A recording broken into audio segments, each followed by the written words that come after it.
Congratulations again. I mean, what does it feel like right now to have your work celebrated? It's always very exciting, and it's always fun. I think, especially since this is a comedy, to be able to play in front of an audience and hear the reactions. I love that part.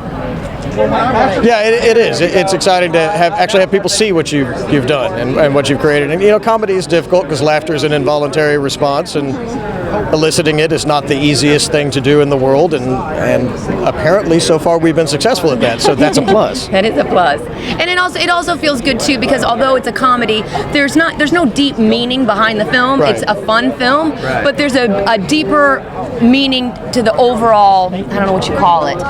Like there's a reason behind doing the film. Usually, you do a film for a reason. Like, why do you want to do it? Yeah. And so the filmmaker, Augustine Frizzell, who's the writer-director, she couldn't be here with us today because she had to go back to Los Angeles.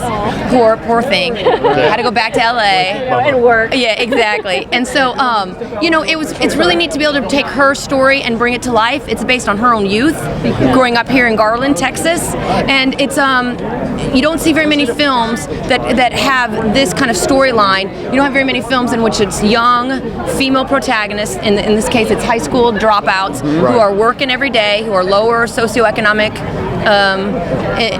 and what they're going through. Normally, it's you see movies in which it's the teenage boys and all the trouble that they're getting into, and if they're partying and all that stuff. Yeah. But you never see females in this sort of story and look at it from a comedic standpoint. That's so true.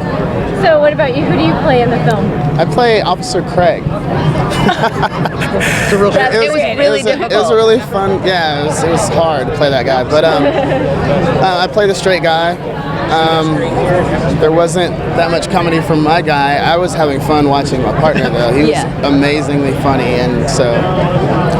Well, and that's the thing. A lot of times it's the straight man that's funnier. But what I will say is both of these guys did such a good job as the police officers. And although you're saying it's a straight role or whatever, it's difficult to come across and be believable. Yeah. And you are totally believable. And then you play like kind of the nice normal police officer. Yeah. Right. And you play kind of the bad cop that like is trying a little too hard. Maybe I'm not going to take the sergeant's exam anytime soon. Maybe I'm fine just rousting kids. Yeah.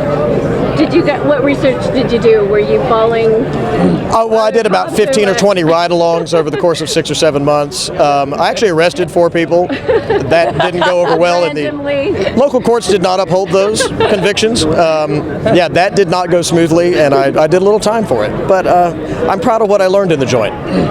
Well, what is next for you guys? You guys are always working. Yeah. I feel like. I'm waiting for my phone to ring, as normal. It's been a busy beginning of the year for me, and hopefully it stays that way. I'm just waiting for the phone to ring. I just auditioned for a movie today that's going to shoot in Kentucky, so we'll see. Yeah. We'll see. And I'm working on the feature of this film with Augustine Frizzell. And then I just shot this past weekend 2 short films. I produced them and acted in them for James Johnston of Sailor Bear. And I'm same as Craig, waiting for the phone to ring. I narrowly missed out on a part in the new Magnificent Seven reboot, but that may be the good news because I think I was playing a leprechaun. So I don't know if they were going to like CGI me to this tall, and So funny. I'm not sure that's what you want in your first scene with Denzel Washington. That you don't want to be that Lucky Charms. Oh, hey, how you doing? Kind of. So missing that may have been a good thing. Blessing. I don't know. Yeah. Depends on if the casting director who skipped out on me sees this and decides never to call again. Oh, I know what's next. Deadfellas.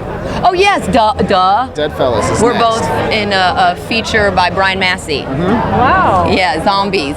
Zombie. Italian Well, it's mob. fun to work with your friends, right? No, it is, especially like when you know so many talented people, and I think like the community here in Dallas has tons of talented actors and writers and filmmakers, and so when you can work with your friends who are also really talented, like that's just the best. And stunt guys too. Yeah. And stunt guys too. Stunt guys. Sorry. So do you have a hard time, like, you have so many friends in this industry, do you have a hard time, like, picking who's going to be in your next film? No, it does. She does. It does. I auditioned for a role in one of her films and didn't get it, and another friend of ours got it. And I held that against her for months. Well, Can't you look tell? at you now. Exactly, but see, then you don't book that one. And this film was the one Part of the right restraining after order is that that you one. not touch me.